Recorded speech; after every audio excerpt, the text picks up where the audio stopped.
So we're thinking from John 20 there. And I note, if you note as well with me, that you hear there at the end of that chapter the words, "These things are written so that you may believe that Jesus is the Christ, the Son of God, and that by believing you may have life in his name." And that's really the core of this sermon, is how we believe. So this story about Thomas, we always call him, bless him, Doubting Thomas, poor chap.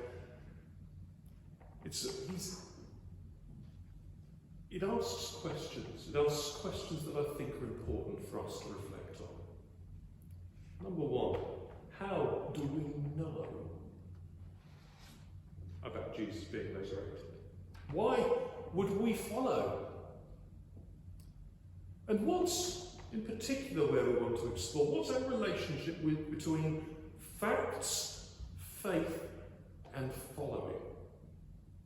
Do we start with the facts, then apply some faith, and then make a decision to follow?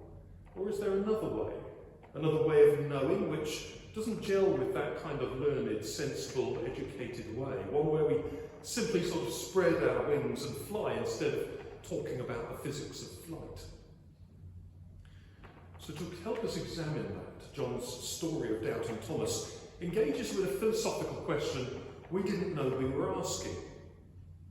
You see, then as now, Greek philosophy was powerful and influential.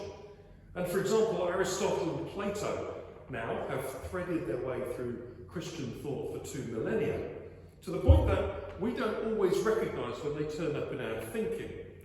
So for example, if you're imagining an ideal of any kind, an ideal house, let's say, then it's possible that you're channeling Plato. And if you think it's important to work things out in your head, well, you're probably a child of Aristotle. But the question is, which philosopher might the story of Doubting Thomas be engaging with? My opinion is I think he's engaging with a thinker named Epicurus. Most of us may not have heard of him, but you'll certainly know how he thinks because he gets everywhere. So when you think that all of everything is built from atoms, then you're thinking like Epicurus. And when your priorities are to achieve reasonable pleasure alongside freedom from fear and pain, then you're thinking like Epicurus. But the important thing for us, and for our story about Doubting Thomas, is that whenever you think or hear the idea that you won't believe it until you see it, then you're thinking like Epicurus. So Epicurus was what's known as a materialist. He attacked superstition, and he certainly attacked the idea of divine intervention. And for our purposes, he's the founding father of our modern Western culture. So we would call the movement that he informed the Enlightenment. We might better call it a revival of Epicureanism. His impact is one that leads us to admire the idea that the rational person prioritises facts, then belief, then action. Now, of course, in many ways, that's a really good thing. We'd all rather have scientists leading us through a pandemic than me. But Jesus challenges this because Jesus is Jesus. And he doesn't play by these rules that are created by us and Epicurus. And I want to examine that with you.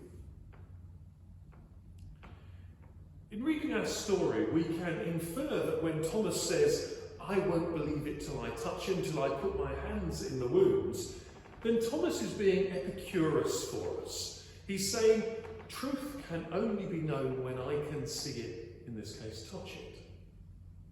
Now, forget that all his friends have all met Jesus, and forget that actually Thomas has probably already spent a few years with Jesus healing, raising Lazarus, and living his life with this incredible person.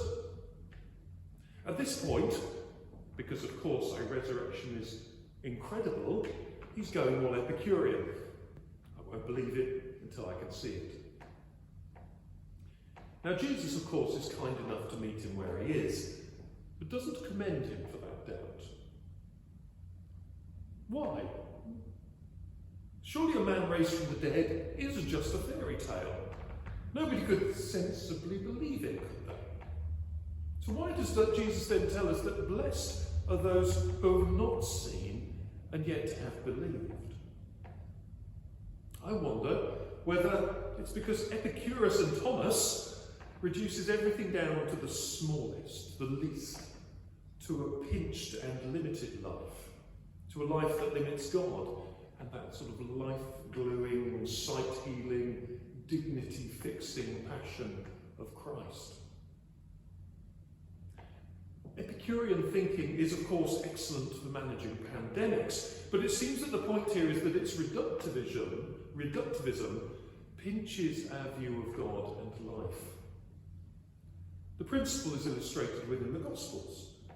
If you remember in the early story, that Jesus, having done absolutely no work to persuade anybody who he is, just wanders up to some blokes and says, "Follow me," and they do. And it essentially takes Jesus most of 3 years to bother explaining to those followers what's really going on and who he really is. They don't see the facts about him until way into the journey. And the faith he asks for is just to keep following, even when it makes no rational sense. And in contrast to Epicurus, he's certainly not that bothered about quiet comfort and freedom from pain and fear. He knows he's walking straight to the cross for half of the Gospels, and he knows this is what he's inviting his disciples into. So Jesus' journey of expansive, enlivening truth is not the safe limitation of Epicurus, of don't believe it till you see it, of aim for the comfortable life, or everything is just stuff and atoms. It's to allow Jesus as the truth to be the light from which we perceive the world, thus moving beyond the limitations of our senses and intellect. So perhaps Thomas's doubts are there to highlight the contrariness of following Jesus. That contrariness is a command to follow, and somewhere along the line, the faith and the facts line up as our souls are somehow rearranged and life fills us. So do you see the difference? If we live in Epicurus, we will live in a limited world. We will live in a pinched and safe life. Jesus, by contrast, calls us to faith in the fact of the resurrection, with an ensuing muddle of following and understanding that kind of grows together in a wibbly-wobbly sort of way. His point is that this is the way to life, not simply safety. But having said that, let's reflect on the kindness of Jesus. He doesn't just say to Thomas at this point, well, you ought to believe because your friends say it's true, and anyway, you've just spent 3 years with me, so what's wrong with you? Jesus perhaps recognises that it's entirely reasonable not to believe in resurrection, that our passions root us to earth and safety, not hang gliding from the Eiffel Tower. Why would Thomas believe something so incredible? Why would any of us?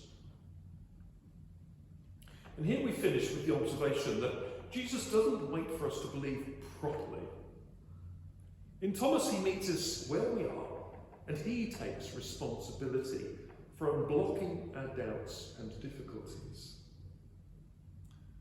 But I do fear that his assistance may be more like the mother eagle teaching the fledgling to fly, rather than being a lecturer in aeronautics.